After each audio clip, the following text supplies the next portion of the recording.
Para você que está aí do outro lado assistindo esse vídeo, mal sabe o quão complicado foi começar ele. Assim como complicado é a atual fase do time em questão que está na thumb desse vídeo. São Paulo Futebol Clube, que essa semana completa 20 anos do Tri, mas enfrenta uma das piores fases da sua história. Eu não diria, talvez, que seja a pior fase da sua história, porque tivemos muitas outras piores, como 2013 e 2017. Mas é uma que mais está afastando o torcedor da sua região do Morumbi, do estádio, das redes sociais, e graças à nossa excelente gestão do Júlio Casares. Para quem não me conhece, eu sou Álvaro Martim, e para você que me conhece, sim, sou eu aqui do outro lado. Eu queria começar falando desse vídeo um pouco sobre os pensamentos que eu tenho sobre o São Paulo atualmente, e principalmente sobre a semana que a gente tem atravessado, né? Porque no dia 14, segunda-feira, fez 20 anos do tricampeonato da Libertadores. E até foi lançado um documentário no Disney Plus, que eu ainda não assisti, falando sobre esses 20 anos do Tri, que teve convidados do Amoroso, o Luizão, o Rogério Ceni, peças importantes para aquela conquista que era o auge do São Paulo nesse século e principalmente na década de 2000, onde teve o apelido de soberano, e não à toa o nome do documentário é Doutrinadores. No mesmo dia, saem notícias e mais notícias da gestão de São Paulo, que tenta aparecer muito fora de campo, tenta aparecer nos momentos bons, mas nos momentos ruins acaba se escondendo em momentos que deveria dar a cara a tapa, e isso não é de hoje. O Leco, o Belmonte, são assim, cartolas que não deveriam estar no São Paulo. Mas isso é um assunto para outro vídeo. Vamos voltar para hoje, que logo mais, daqui a pouquinho, no momento que eu estou gravando esse vídeo, falta 1 hora pro jogo, o São Paulo vai enfrentar o Red Bull Bragantino e vai ter dificuldades. Não estou falando isso como pessimista, porque pelo contrário, por mim o São Paulo tem que vencer todos os jogos, mas eu preciso ser realista. O São Paulo não vence o Bragantino desde quando virou o Red Bull Bragantino em Bragança, desde 2019. Nunca ganhou, nunca venceu a partida com os territórios mandados pelo time do Massa Bruta. São 5 jogos com derrotas e 3 jogos com empates. E tudo me leva a crer que mais tarde teremos outra derrota do São Paulo hoje. Não à toa eu coloquei na thumb desse vídeo os personagens que eu acho que serão os principais da partida de hoje. O Eduardo Sacha e pelo São Paulo o Rafael, que esse ano tem sido o principal jogador do São Paulo. E quando um time de futebol tem o goleiro como principal jogador, não é um bom sinal. Certo que na nossa história temos o Rogério Ceni como um dos principais jogadores, mas nós tínhamos um time muito vencedor, um time muito batalhador e que era muito conhecido pela raça. Hoje nós temos o Rafael como principal jogador e muitas vezes só ele. Tem uma falha ou outra, não dá para cobrar tanto de um goleiro, ainda mais o Rafael, que eu gosto muito dele, mas para mim é um goleiro nota 7, nota 8. Então, eventualmente, ele vai ter alguma falha e também pela quantidade de defesas e chances criadas pelos outros times. O São Paulo é um time nada criativo, é um time reativo e muitas vezes essa reação nem acontece.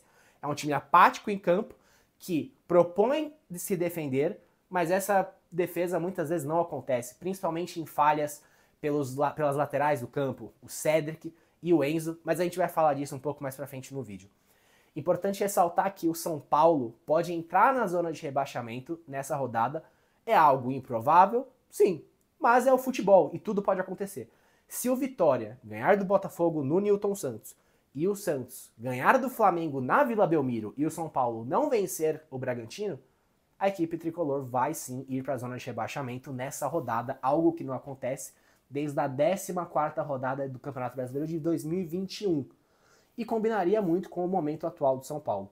Hoje, inclusive, saiu uma notícia que o São Paulo teve mais um déficit financeiro. Que notícia, que novidade! O que não é, para quem está habituado com a gestão atual do Casares, é algo recorrente, mas como eu disse inicialmente, é um assunto para outro vídeo, mas vale sempre o registro.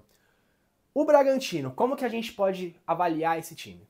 É um time muito organizado, é um time que vive uma fase totalmente oposta do São Paulo, e curioso porque no começo da temporada o Bragantino começou muito mal, quase ficou fora da segunda fase do Campeonato Paulista, conseguiu a classificação nos momentos finais da primeira fase e acabou depois sendo eliminado para o Santos. Mas o Campeonato Brasileiro é um time muito bem ajeitado. O Fernando Seabra conseguiu criar um time que joga muito bem organizado, sabe se defender e sabe propor o jogo da maneira que precisa em qualquer ocasião. Como, por exemplo, contra o Corinthians na última partida. O Bragantino teve mais sorte do que juízo, porque o Corinthians perdeu muitas oportunidades boas, mas ele soube aproveitar as suas oportunidades. Conseguiu um gol no último lance da partida e saiu de lá com uma vitória gigantesca. Um empate em Itaquera já é muito importante. Uma vitória, então, nem se fala. O Bragantino é o terceiro colocado do Brasileirão, tem 26 pontos e está atrás do Cruzeiro e do Flamengo. Não acho que consiga assumir a liderança essa rodada mesmo com a vitória. Que eu não acho que o Cruzeiro... Aliás, o Cruzeiro pode sim tropeçar contra o Fluminense, mas a gente precisa ver qual vai ser o Fluminense depois da volta da Copa do Mundo. Porque não jogou na última semana justamente por estar voltando da competição e hoje faz seu primeiro jogo após a participação no Mundial da FIFA. Só que tá num momento meio conturbado, o Arias não sabe se vai jogar ou não por conta da proposta do Wolverhampton. Então mesmo que o Cruzeiro vença, vai ser com dificuldades. Só que é um jogo importante pro Bragantino, porque se vence, vai a 29 pontos, e aí depende de tropeços tanto de Flamengo quanto Cruzeiro. Mas pode acontecer, é importante ficar de olho. O São Paulo é totalmente ao contrário. E o que eu acho que o São Paulo poderia fazer para conseguir talvez vencer o jogo é propor a bola, propor jogadas. Mas o São Paulo não tem feito isso.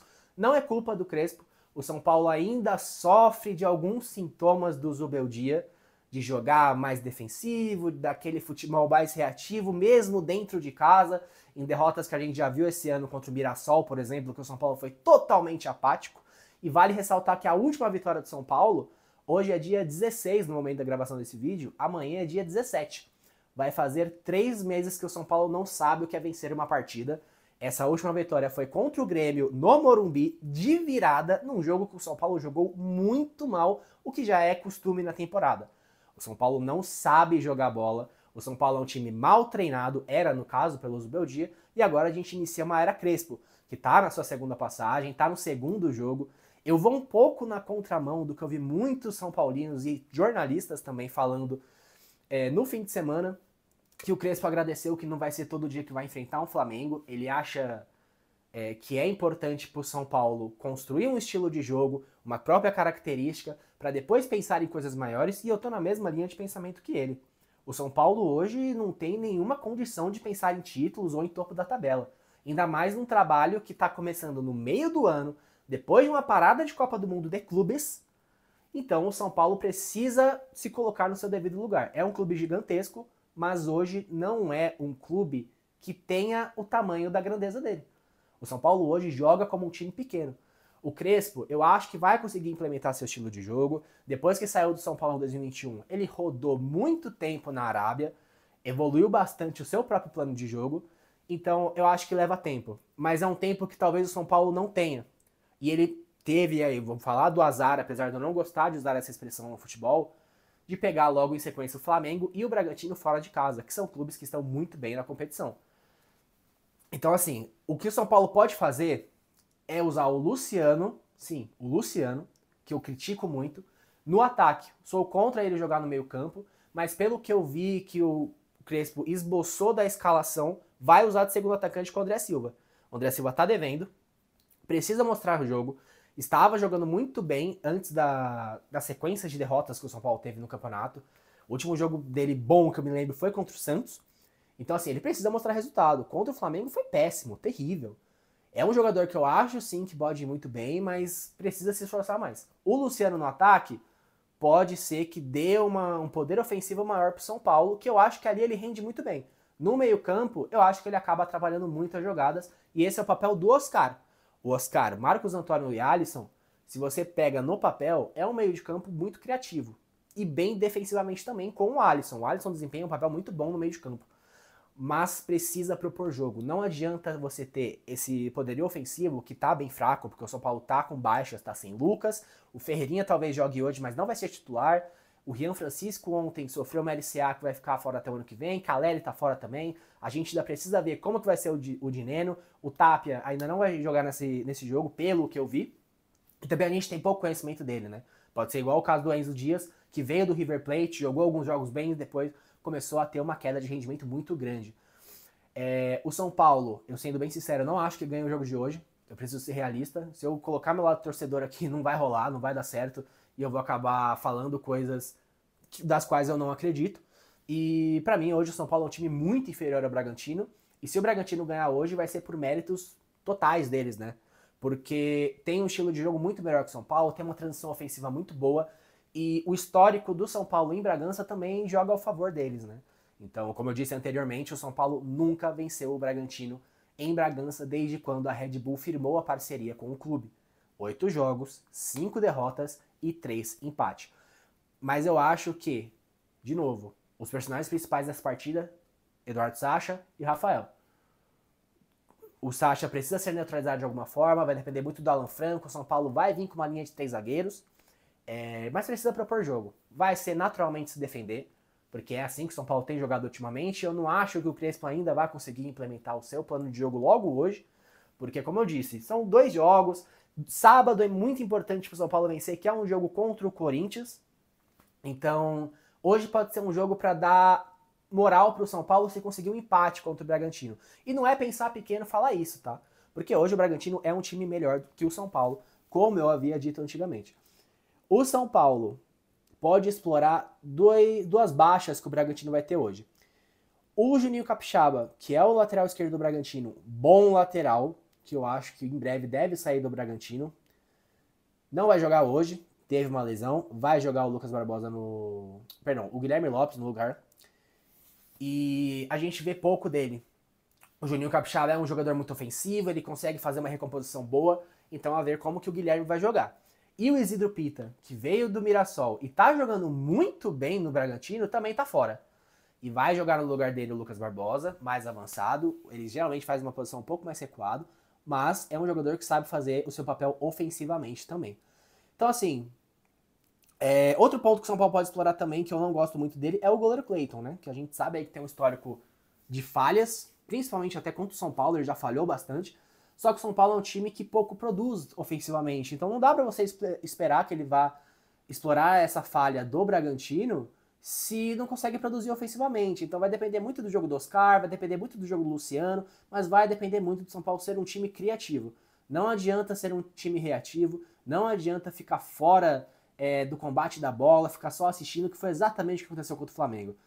E então, assim, eu acho improvável o São Paulo ganhar, pode ganhar porque é futebol e pode tudo acontecer, mas precisa propor jogo. Se o São Paulo continuar nesse estilo reativo, de só ficar assistindo o jogo e deixar a equipe adversária comandar a partida, eu não acho que vai dar certo. Vamos ver como vai ser essa partida.